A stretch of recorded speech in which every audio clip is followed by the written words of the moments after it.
really deep out here. So we're about 100 miles to the closest road. So we have to be absolutely self-reliant and do our due diligence in order to do this responsibly.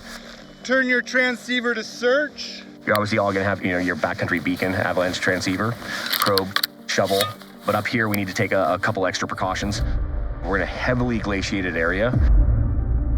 The amount of snowfall that we get every year is massive.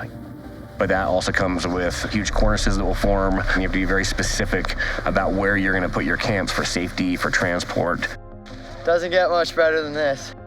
And we're all on glaciers right now, so we're all wearing protective harnesses and gear, and we train the crew into how to do glacial travel. When we come into camp, we probe the entire area to make sure we're not sitting on a crevasse. Although it looks like this beautiful heaven, we always have to kind of remind ourselves, don't become complacent, don't get too comfortable, and be aware of what's at stake. There's a tremendous amount of hazards from weather, avalanches, cornice failure, crevasse falls.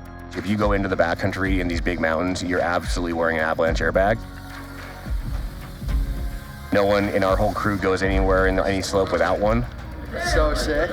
And what the idea of that is, it's going to keep you on the surface of the snow because you're in more volume and less weight, which naturally is going to put you to the top of the snowpack while it's going down the avalanche.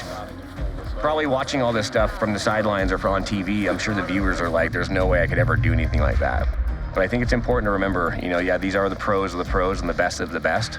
We all started the same way. We all started with our basic first aid and our basic Avalanche 1 and avalanche awareness. All that information and knowledge is super accessible.